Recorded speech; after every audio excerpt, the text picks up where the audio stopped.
In this video, I want to talk about what it takes to be a successful inventor, to make money from your inventions. And I'm distinguishing in this video between inventors and entrepreneurs who actually want to build and sell product. Hi, my name is John Farrell. I'm a Silicon Valley patent attorney. Welcome back to my channel.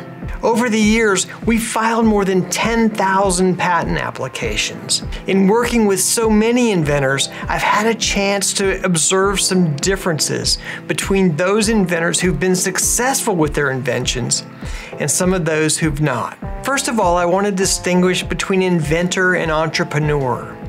An inventor is someone who creates inventions, someone who has ideas and generally reduces those ideas either to a drawing or to some prototype. By and large, inventors are mostly satisfied creating new ideas. Often these are hobbyists or tinkerers or just people who love to solve interesting and challenging problems. They don't have a huge desire to start a business, to manufacture product, to distribute or to sell their product. They mostly just want to spend their time inventing and collecting revenue and the benefits from their invention. The pathway for most of these inventors is to license their ideas to others who are willing to go out and build businesses around the inventions. The revenue source for a licensing model is generally to receive some upfront payment for the license and then an ongoing royalty payment. Sometimes this is referred to as mailbox money. Every so often, the inventor can go out to his or her mailbox, pull out the check, and then go back into the workshop and work on that next invention. Entrepreneurs, on the other hand, are more soup to nuts. Not only do they enjoy the process of inventing and developing new ideas and new products, but also in the business of producing and selling their inventions, either through their own private distribution channels, such as their websites, or an e-commerce platform such as Amazon, or maybe a third-party distributor. Entrepreneurs not only want to invent, but they also want to control the entire business cycle of their invention or product. Again, in this video, we're going to focus on inventors. I'll do a future video on entrepreneurs, and if you'd like to receive notification, be sure and subscribe below. Now, I believe there are three critical skills for the financially successful inventor. Now, I'm not saying that you have to have all three of these skills to be a great inventor, but I do believe that if you want to be a financially successful inventor, you need to have all three. The first of these important skills is to be a good observer, to be sensitive to the world around us, to look for friction points or opportunities to make our lives better or easier. Preferably, these are problems or opportunities that affect a lot of people, and ideally, these are opportunities or problems that affect people repeatedly. These observations of the world around us are the source of many of the most valuable and significant inventions and products. If you want to consistently make money as an inventor, you need to be an observer. The second skill of the most successful inventors is that of being a visionary. Not only being able to envision the solution to a problem, but also to be able to visualize how the solution will be used and valued by others. The successful inventor is able to understand how the world would be a better or happier place if their invention was available and used by others. What would a sellable product containing the invention look like? How would people access it? How much would the product cost? And how does this relate to the value that it would produce?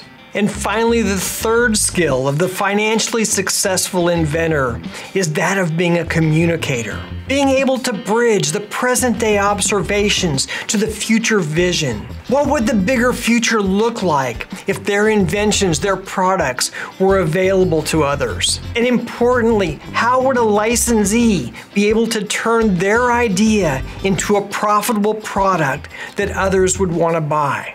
It's this communication step where most inventors get goofed up.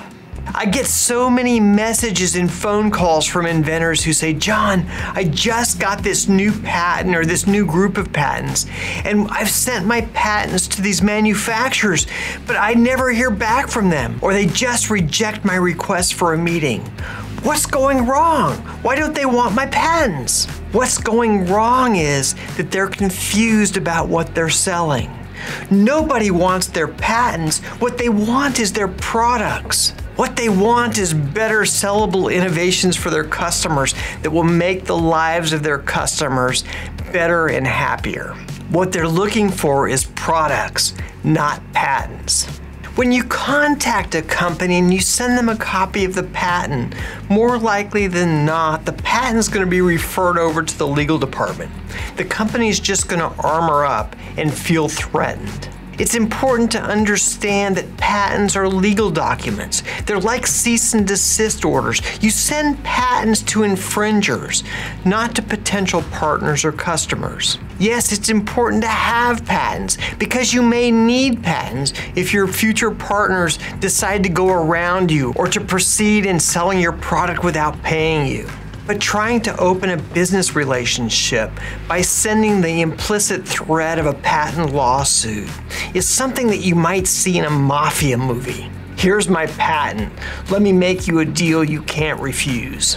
And imagine just for a moment that a stranger came up to you on the street holding a hand grenade and invited you to have a cup of coffee and discuss the possibility of being future besties. You'd be thinking, this guy is either a psycho or he's just too clueless to be wasting any time on. Nobody wants your patent. What they want is your product. My friend Stephen Key is a gifted and successful inventor of more than 4 decades, and he's an absolute genius when it comes to helping manufacturers and distributors see the value in his inventions. Stephen has a company called Inventor that helps inventors learn about licensing. I'll put a link to it in the description section below. But aside from being a creative inventor, Stephen's superpower is in communicating value and emotion with simple supplies like poster board and Elmer's glue.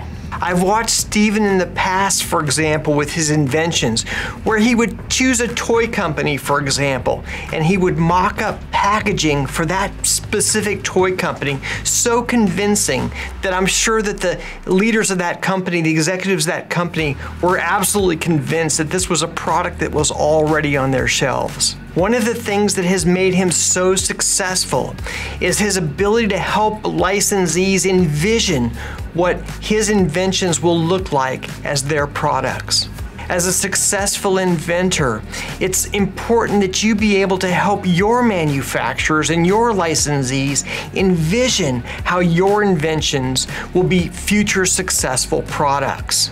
And although it seems as an inventor really tough to be able to sell your inventions and to get licensees and manufacturers interested in your inventions, understand that these manufacturers need your products, need your new ideas every bit as much as you need them.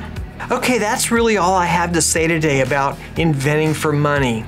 And although only you can be the visionary to sell your invention, to sell your idea to potential licensees and manufacturers, if you need help with your patents, I'd be happy to assist you with that. You can contact me at the email address below. Thank you for watching my videos. Like and subscribe. I'll see you on the next one.